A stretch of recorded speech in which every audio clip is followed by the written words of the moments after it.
2024 was a crazy year for theme parks around the world. Some good, some bad, so let's see who had a good year and a bad year. Who's looking up going into 2025? Who was hoping to be the next big thing and fell flat in their face? And who left us wondering, what the heck are they up to? These are the biggest winners and losers of 2024.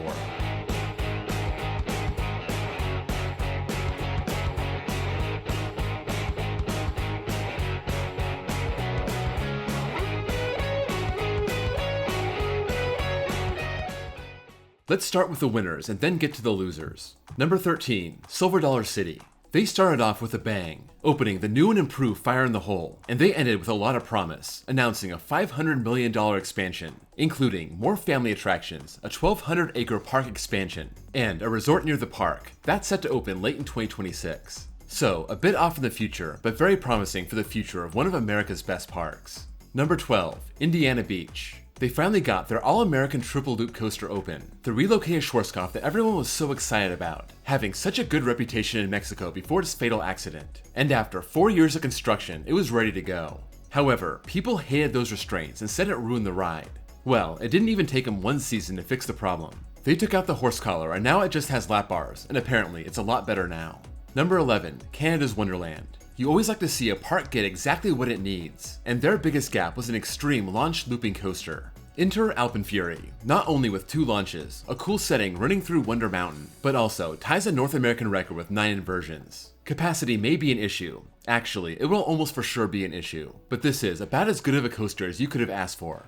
Number 10, Six Flags Great America. They're celebrating their 50th anniversary 1 year early, getting Wrath of Rakshasa, putting it right in the middle of the park, and they did this without removing Demon.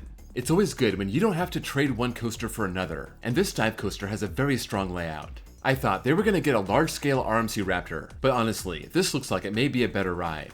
Number 9, Six Flags Great Escape. This park hadn't gotten a major coaster since 2003, hadn't gotten a major ground-up coaster since 1997, and this year, they were the only Six Flags park to open their new coaster. Bobcat is a gravity group family coaster, appealing to smaller kids and adults. It fits in well at a park like Great Escape, catered more towards families, and by all accounts, it's a good ride. It did replace Alpine Bobsled, retired after 25 years at the park, and that was also a very fun ride, but it was hardly ever open. It was a good trade to get a new reliable coaster and get rid of something that was, for the most part, a lawn ornament. Number 8, Lost Island. This park in Waterloo, Iowa has had a slow start since opening in 2022, but they're making 2 great changes for the upcoming season. First, they're getting new track for their SLC, Napuco Air Coaster. That already has new trains and those are great, but based on my ride in 2023, that track is awful. These SLC layouts are pretty good, so if they can just make it smoother, it can be a ride you actually want to ride. It could be like Great Nor'easter at Maurice Piers. The bigger news is their new RMC Raptor, Fire Runner. This will be the same ride as Stunt Pilot at Silverwood, but this uses 12-car trains and not 10, or even 8 like the 2 originals. I hope this doesn't slow it down too much, and I'm not sure they needed the increased capacity, but no matter what, it's going to help the park. Number 7, Holiday World. For years, it seemed like Holiday World was missing something important. They needed a family-friendly coaster. They have 3 Extreme Woodies and a launch wing coaster, and just a Zamperla gravity coaster for kids. Good Gravy was a perfect addition, taking the place of Pilgrim's Plunge right next to The Voyage, a Vekoma family boomerang themed to Thanksgiving dinner. Maybe they could have gone with something that has better capacity, but I haven't heard about this being a problem, so once again, congrats to a park adding exactly what they were missing. Number 6, B&M. The first non-park on this list, B&M makes this list for expanding their portfolio. They reintroduced their family inverted coaster, Phoenix Rising being the first one outside of China, the first one in 6 years. And now, they have 3 more in the works, including one at Busch Gardens Williamsburg. They also have a sit-down family launch coaster, Penguin Trek being the first of its kind. And although other manufacturers like Vekoma make coasters just like this makes B&M even more competitive across the board. Number 5, Intamin. The only other manufacturer on this list. They have to have a little bit of schadenfreude when it comes to Top Thrill 2. I don't know if they wanted to renovate the ride, and if Cedar Fair decided they didn't want to work with them. Maybe that's not how it went down, but if that is what happened, it's gotta be a little bit satisfying to see it not work out so great. Aside from that, they sold their second hot racer, Mahuka at Wallaby Roan Alps, and they got their first lift and launch coaster open at Drayton Manor. This adds a whole new dimension to the family coaster, mixing up the ride experience by sometimes going backwards and sometimes going forward. Number 4, Emerald Park. This Irish park opened in 2010, then known as Tato Park, and it just keeps getting better. They're known for Kukulin, their big gravity group wooden coaster, and this year they opened 2 new coasters. Not only do they intertwine with each other, but one of them gives them another legit thrill coaster. This is part of a brand new area of the park, Land of Eternal Youth, and Fianna Force is the second ever Vekoma suspended thrill coaster. These look great, the new age of the SLC, and the way it plays off quests, the family boomerang, makes this even better. Emerald Park is becoming harder and harder to pass up when you take a trip to Europe. Number 3. Thorpe Park. This has been probably the best park in the UK when it comes to thrill coasters, and Hyperia just put their stamp on that. Hyperia is a mock rides hypercoaster, very compact and with some crazy angles. The tallest coaster in the UK at 236 feet, giving the UK that airtime machine they need, offering all kinds of forces, and after some early problems, this has been a smash hit. This was great not just for the park, but for the entire country. Number 2. Warner Brothers Movie World. I got to this park back in January, and even though it was a lot of fun, it seemed like it needed more. They're fixing that this year. They're getting 4 new coasters, an Intamin halfpipe, a Vekoma suspended family coaster, and 2 Vekoma family boomerangs, all part of a new area themed to the Wizard of Oz. After these open, the newly renovated Scooby-Doo Wild Mouse coaster will be reopened. This year, they're taking the park to the next level. Number 1. Europa Park and Mock Rides. Mock, of course, owns this park, and they debuted the best coaster of 2024, their brand new striker model, Vulture. This 7-inversion coaster has a little bit of everything, plus it's well themed, so not only does it help the park a ton, it's a great showcase for other parks. Mock has already sold another striker coaster to Austria's Phantasiana, and there are rumors about this coming to America as soon as 2026. Those are the winners. Now, let's run down the 10 biggest losers of 2024. Number 10. Mattel Adventure Park. It's great this brand is already expanding, announcing a second park in Kansas City, Kansas. But another year has passed without their original Arizona location being able to open. Even back in June, they believed they'd be ready to open the park later in the year, but by October, they confirmed what we already figured. Everything would be on hold till 2025. The good news is, we should definitely see this open in 2025. Number 9. Codaland.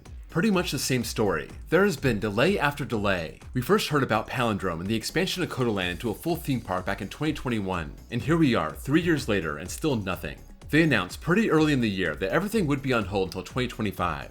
The good news is, the rides are finally being built, so 2025 actually looks like the real date after being fooled the last 3 years. Number 8. American Heartland. This $2 billion park was announced in 2023, set for a 2026 opening, and they even started breaking ground. This is located in Veneta, Oklahoma, set in between Tulsa and Kansas City. Not exactly a big tourist spot, so this has always seemed like a weird project, but they started breaking ground so it seems serious. This year, we learned of a major 3-year delay. This due to land permits, this being built in a flood zone, having to change the park's footprint. This is now set for a 2029 opening, and we'll see what happens between then and now. Number 7. Gillian's Wonderland Pier. This park on the Jersey Shore opened in 1929, and after almost 100 years, it had to shut down. Although it's sad this long-standing icon has been shut down, the plans for this site include a new resort featuring a hotel, retail space, and the preservation of the carousel and the Ferris wheel. If this happens, it'll be open by 2027. Who knows, maybe this will even be better than it was before. Number 6. Dorney Park. This has been one of Cedar Fair's lower tier parks over the last 20 years, and in 2024 they finally got something big, the B&M Dive Iron Menace. Unless something changes, this may be their only big investment for a long time. You'd hope their one big investment would be a good one, but there's just something off about Iron Menace. Bumpy, jerky, downright rough depending where you sit. I know, I'm not the only one who thinks there's something wrong with this ride.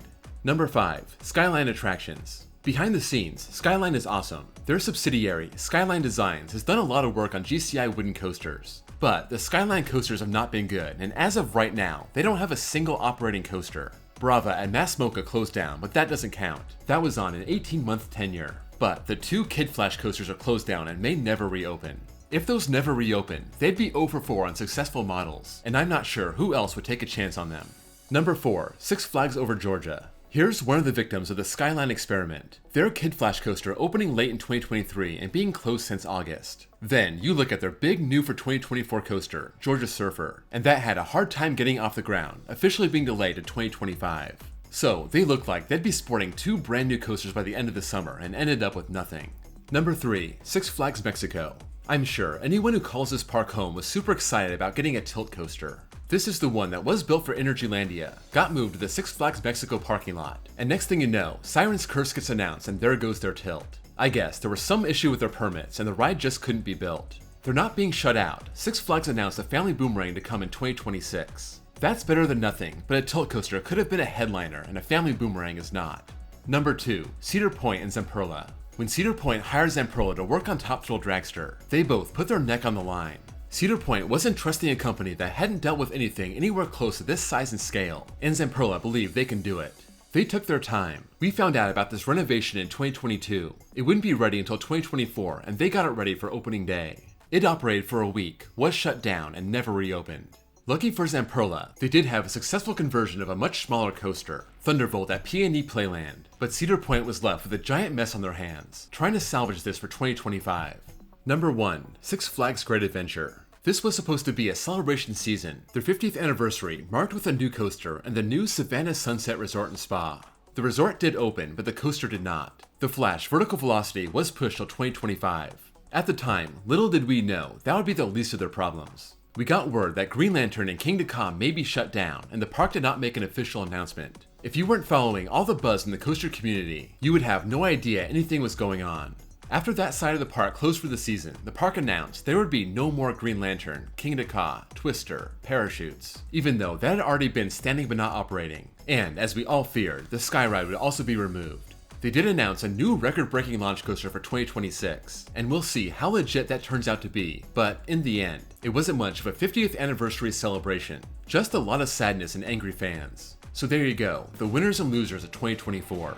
This was pretty much entirely off the top of my head. I didn't ask my followers for help on this one, so if I missed anything or if you have anything else to add, let me know in the comments below. If you enjoyed this video, please drop a like, and if you're new here and love coasters, please give me a sub. Also, check out my second channel where I post copyright-free off-ride footage. Thank you all for watching, and I'll see you all next time.